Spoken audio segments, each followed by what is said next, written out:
My alien friend's mother invited me over. I couldn't figure out her reason at first. Lila, my closest friend since freshman year of college, wasn't human. She came from a planet called Vera, orbiting a quiet red star far beyond the Orion Arm. Most humans never met a Veran, but Lila looked almost like us. Tall, with smooth silver skin that shimmered faintly in sunlight, and eyes like liquid amber. She wore human clothes, laughed at our jokes, and even cried during sad movies. Still, there were things she never talked about, especially her family. So when Lila's mother, Mayela, sent a formal message through the Interspecies Liaison Office asking me to visit their home in the Veyron Embassy District, I was nervous. The embassy sat on the edge of the city, surrounded by tall trees that glowed softly at night. Lila hadn't mentioned this visit. She just gave me a tight hug before I left and whispered, "Trust her." The house was quiet when I arrived. No doorbell, just a smooth panel that lit up as I approached. It slid open without sound. Inside, the air smelled like rain and warm stone. Mayela stood in the center of the room, taller than Lila, her silver skin etched with fine, glowing lines that pulsed slowly, like a heartbeat made visible. She wore a long robe woven from something that looked like starlight. "You are Grace," she said. Her voice was calm, deep, and carried a strange echo as if two people spoke at once. "Yes," I replied, trying not to stare. "Thank you for inviting me." Mayela gestured to a low table where 2 cups sat, filled with a pale blue liquid. "Sit. Drink. It will help you understand." I hesitated, but something in her eyes, kindness maybe or sorrow, made me obey. The drink tasted like mint and honey, cool and light. Almost instantly, my thoughts slowed and the room seemed to hum around me. "Lila told me you saved her life," Mayela said. I blinked. "I didn't, on campus. Last winter. The ice storm.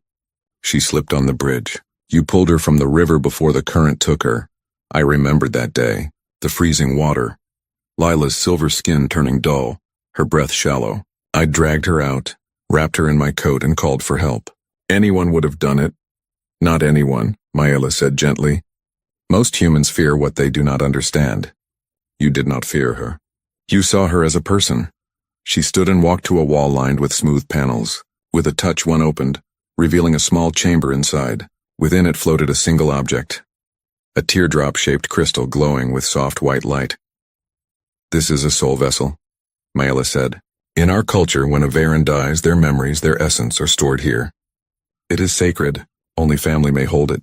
She turned to me, her amber eyes serious. "Lila is dying." My breath caught. "What? No, she seemed fine." "She's in class, her body is failing," Mayela interrupted softly. "A sickness from Earth's atmosphere. Our kind cannot live long under your yellow sun. We age faster here. She has months, maybe weeks." Tears filled my eyes. "Why didn't she tell me?" "Because she did not want you to suffer. She loves you, Grace, more than you know." Mayela stepped closer. "There is a way to save her, but it requires a human bond. A true one. Not friendship. Not kindness. A soul link I didn't understand." "What's that?" "A joining of life forces. One gives part of their own life energy to the other. It is rare, dangerous, and only possible if both hearts are open without condition." I swallowed hard. "You want me to do this?" "I cannot ask. Only offer the choice. If you agree, you will share her fate. If she lives, you live. If she weakens, you weaken. Your lives become one thread." I thought of Lila, laughing in the library, sharing fries at midnight, staying up all night helping me study for finals. She never made me feel like an outsider, even when others whispered about her. She saw me. Really saw me. "Yes," I said without hesitation. "I'll do it." Mayela nodded as if she'd expected nothing less.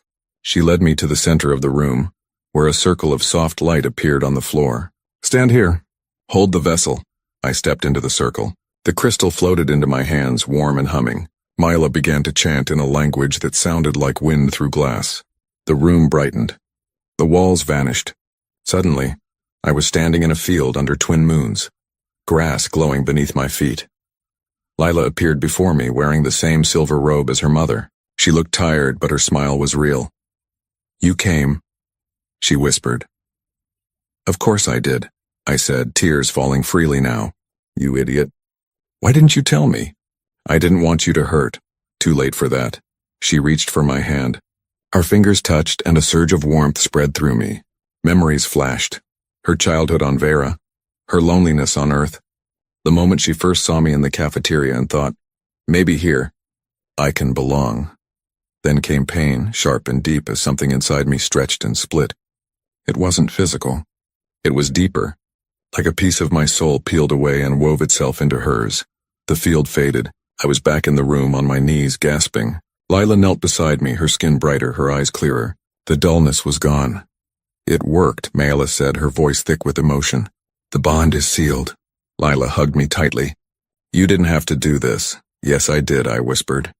Because you're my best friend, and I'd give anything to keep you here. In the weeks that followed, Leela grew stronger. Her silver skin gleamed again. She laughed louder, walked taller. And I felt different too, not weaker but fuller. Like I carried a quiet light inside me now. We still went to class, still ate fries at midnight. But now sometimes when we sat in silence I could feel her thoughts brushing against mine. Soft, warm, grateful. Mayla never asked to see me again. But one evening a small package arrived at my dorm. Inside was a bracelet made of the same starlight fabric she'd worn, and a note. Thank you for loving my daughter as she is. Lila and I never spoke much about that day in the embassy. We didn't need to. The bond was enough. And in a world that often feared what it didn't understand, we had found something rare. A friendship that crossed stars, species, and even death itself. Years later, when humans finally visited Vera, Lila and I stood together on the observation deck of the first colony ship. The red sun rose over silver mountains and she squeezed my hand. Home, she said. Home, I agreed. And for the first time, it truly felt like one.